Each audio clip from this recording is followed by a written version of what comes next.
Assalamualaikum warahmatullahi wabarakatuh. Salam sejahtera untuk kita semua. Perkenalkan, nama saya Bernardus Vono dari Universitas Pamulang, Fakultas Ekonomi dan Bisnis, Program Studi Manajemen, kelas 08 SMJ 002. Yang saya hormati Bapak Ahmad Lutfi, selaku dosen pengampu mata kuliah Seminar Manajemen Keuangan.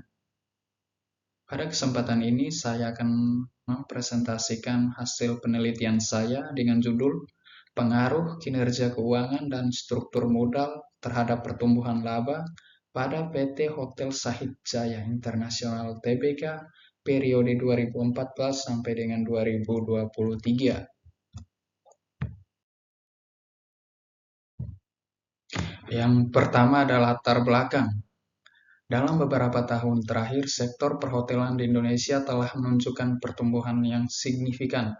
Hal ini sejalan dengan perkembangan industri pariwisata dan peningkatan daya tarik destinasi wisata.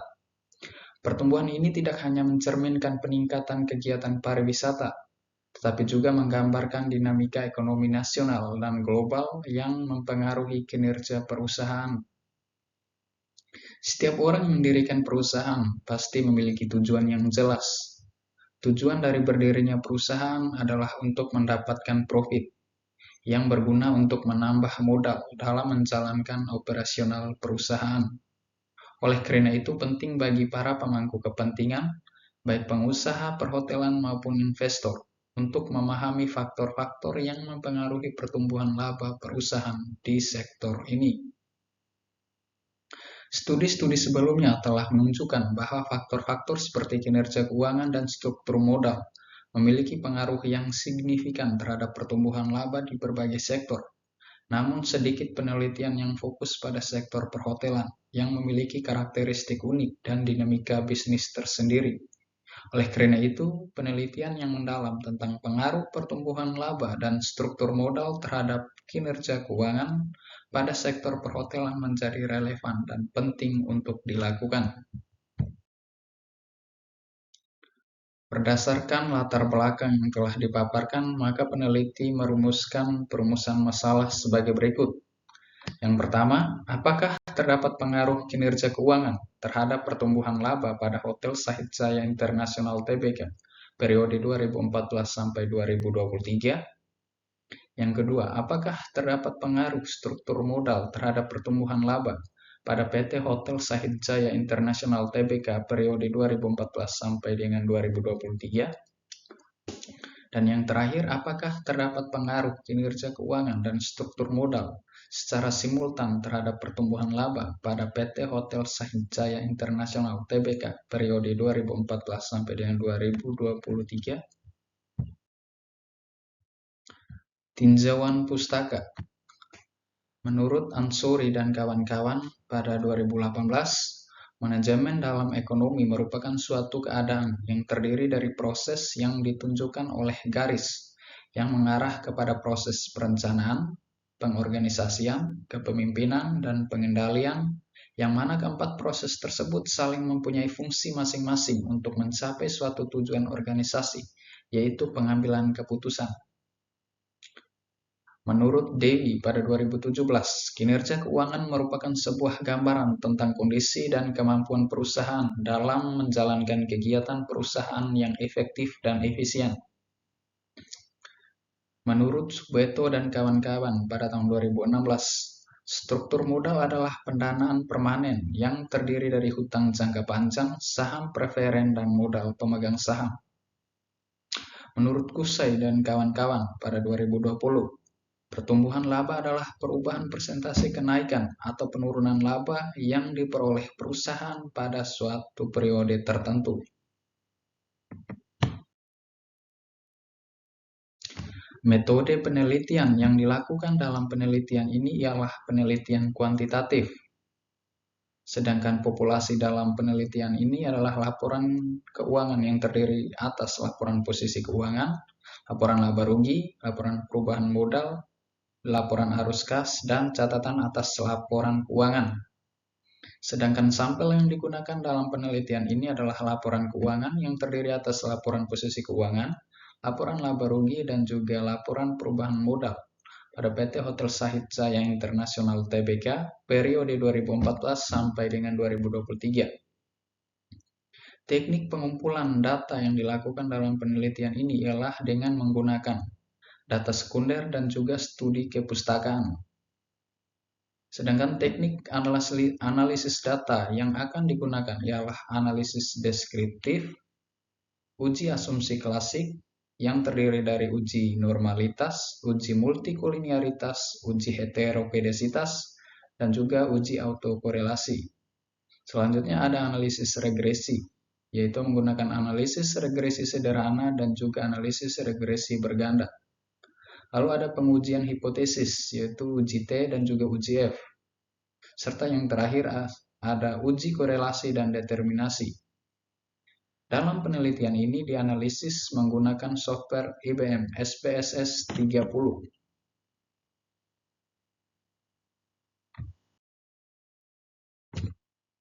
Selanjutnya ada hasil penelitian uji statistik deskriptif. Variabel kinerja keuangan mempunyai nilai minimum sebesar minus 3,65, nilai maksimum 0,86, nilai median sebesar minus 1,0740, dan juga nilai standar deviasi sebesar 1,56998. Lalu variabel struktur modal mempunyai nilai minimum sebesar 52,48, nilai maksimum sebesar 66,68, nilai median sebesar 59,73880, dan juga nilai standar deviasi sebesar 5,48814.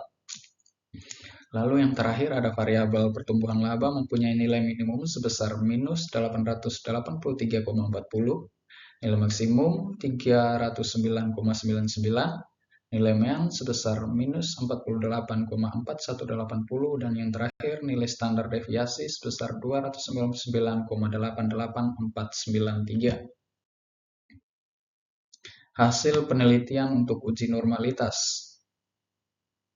Uji normalitas diperoleh yaitu data tidak berdistribusi normal, sehingga peneliti melakukan transformasi data terlebih dahulu agar data bisa berdistribusi normal. Setelah melakukan transformasi data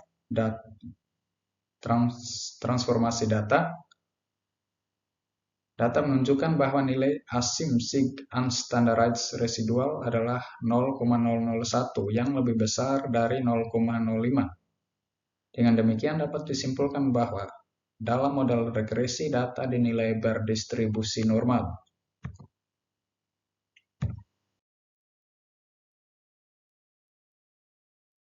Untuk uji multikoliniaritas, hasil uji tolerans dan VIV yang menunjukkan bahwa semua variabel memiliki nilai tolerans 0,1419 lebih besar dari 0,10 dan nilai VIV 2,385 lebih kecil dari 10. Dengan demikian dapat dikatakan bahwa dalam model regresi data tidak terjadi multikoliniaritas. Untuk uji autokorelasi dengan durbin Watson, keputusan diambil yaitu data tidak terjadi autokorelasi, sehingga perlu dilakukan uji rantes. Setelah dilakukan uji rantes, menunjukkan nilai asumsi two-tight sebesar 1,00 lebih besar dari 0,05. Dengan demikian dapat disimpulkan bahwa tidak terjadi autokorelasi. Yang terakhir ada uji heterokedesitas. Uji heterokedesitas menunjukkan nilai signifikansi lebih besar dari 0,05, yang artinya tidak terjadi gejala heterokedesitas. Selanjutnya ada pengujian hipotesis uji T secara parsial. Yang pertama, menunjukkan bahwa hasil uji hipotesis pengaruh kinerja keuangan terhadap pertumbuhan laba diperoleh nilai T hitung sebesar 0,774. lebih kecil dari T tabel, yaitu 2,36462, dan nilai signifikansinya 0,464, lebih besar dari 0,05. Sehingga dapat disimpulkan bahwa kinerja keuangan tidak berpengaruh terhadap pertumbuhan laba, sehingga H1 ditolak. Lalu yang kedua, menunjukkan bahwa hasil uji hipotesis pengaruh struktur modal terhadap pertumbuhan laba diperoleh nilai T hitung 0,423, lebih kecil dari T tabel 2,36462, dengan nilai signifikansinya 0,685, lebih besar dari 0,05, sehingga menunjukkan bahwa H2 ditolak. Dapat disimpulkan bahwa struktur modal tidak berpengaruh terhadap pertumbuhan laba.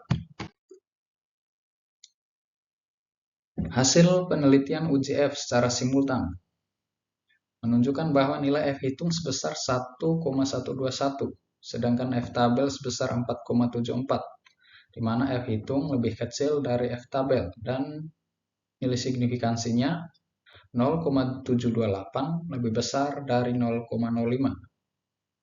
Sehingga dapat disimpulkan bahwa secara simultan kinerja keuangan dan struktur modal tidak berpengaruh signifikan terhadap pertumbuhan laba, sehingga hipotesis H3 ditolak. Selanjutnya untuk hasil penelitian uji korelasi. Variabel kinerja keuangan terhadap pertumbuhan laba memiliki nilai signifikansi 0,483, lebih besar dari 0,05, yang dapat disimpulkan bahwa kinerja keuangan tidak berpengaruh secara signifikan terhadap pertumbuhan laba. Yang kedua, variabel struktur modal terhadap pertumbuhan laba memiliki nilai signifikansi 0,799, lebih besar dari 0,05, yang dapat disimpulkan bahwa struktur modal tidak berpengaruh secara signifikan terhadap pertumbuhan laba. Hasil penelitian untuk uji determinasi. Diperoleh nilai R-square sebesar 0,087 atau 8,7%, yang mana menunjukkan bahwa variabel kinerja keuangan dan struktur modal memiliki kontribusi pengaruh terhadap pertumbuhan laba sebesar 8,7%, sedangkan sisanya sebesar 91,3% dipengaruhi oleh faktor lain yang tidak dilakukan penelitian. Untuk pembahasannya, yang pertama pengaruh kinerja keuangan terhadap pertumbuhan laba. Berdasarkan uji T pada tabel, dapat disimpulkan bahwa variabel kinerja keuangan secara parsial tidak berpengaruh terhadap pertumbuhan laba. Penelitian ini sesuai dengan penelitian yang dilakukan oleh Setiawan dan kawan-kawan pada tahun 2023, yang menyatakan bahwa secara parsial ROA tidak memiliki pengaruh signifikan terhadap pertumbuhan laba.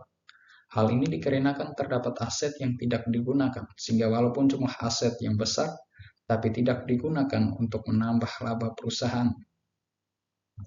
Hasil penelitian ini diperkuat oleh teori return on asset yang menyatakan bahwa semakin tinggi rasio ROA, maka semakin baik juga kinerja perusahaan dalam menghasilkan laba, dan juga begitu sebaliknya. Lalu untuk pengaruh struktur modal terhadap pertumbuhan laba. Berdasarkan uji T, dapat disimpulkan bahwa variabel struktur modal secara parsial tidak berpengaruh terhadap pertumbuhan laba. Penelitian ini sesuai dengan penelitian yang dilakukan oleh Hermin dan kawan-kawan pada 2023. Struktur modal dalam hal ini adalah debt to equity ratio, tidak berpengaruh dan tidak signifikan terhadap pertumbuhan laba.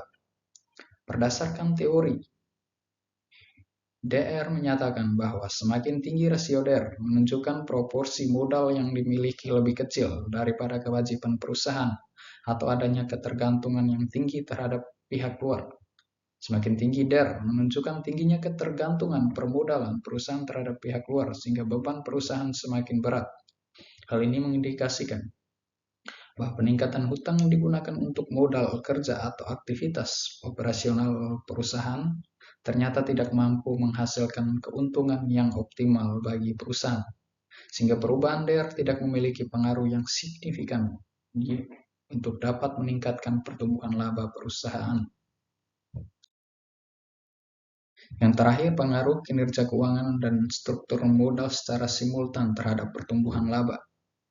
Berdasarkan UJF, dapat diambil kesimpulan bahwa pada PT Hotel Sahid Jaya International Tbk, variabel kinerja keuangan dan struktur modal secara simultan tidak berpengaruh terhadap pertumbuhan laba. Temuan pada penelitian ini sesuai dengan penelitian yang dilakukan oleh Fitriati pada 2021, yang menyatakan bahwa ROA dan DER tidak berpengaruh signifikan secara simultan terhadap pertumbuhan laba pada perusahaan makanan dan minuman yang terdaftar di IQ 45 periode 2015-2019. Teori struktur modal yang diukur melalui DER dan kinerja keuangan yang diukur melalui return on asset menyatakan bahwa struktur modal dan kinerja keuangan yang optimal dapat mempengaruhi nilai perusahaan melalui mekanisme pengelolaan hutang, ekuitas, dan aset yang efisien. Namun hasil penelitian ini menunjukkan bahwa pada PT Hotel Sahid Jaya International Tbk, kinerja keuangan dan struktur modal secara simultan tidak secara signifikan mempengaruhi pertumbuhan laba. Hal ini mengindikasikan bahwa variabel-variabel tersebut mungkin tidak cukup untuk menjelaskan perubahan pertumbuhan laba di perusahaan tersebut, atau terdapat variabel lain yang lebih dominan mempengaruhi pertumbuhan laba. Penolakan hipotesis ketiga ini menegaskan bahwa pada penelitian PT Hotel Sahid Jaya International Tbk, kinerja keuangan dan struktur modal tidak secara simultan berkontribusi signifikan terhadap pertumbuhan laba, sehingga diperlukan kajian lebih lanjut untuk mengidentifikasi faktor-faktor lain yang mungkin berpengaruh. Untuk kesimpulannya, yang pertama, kinerja keuangan tidak berpengaruh terhadap pertumbuhan laba. Yang kedua, struktur modal tidak berpengaruh terhadap pertumbuhan laba. Dan yang terakhir, secara simultan kinerja keuangan dan struktur modal tidak berpengaruh terhadap pertumbuhan laba.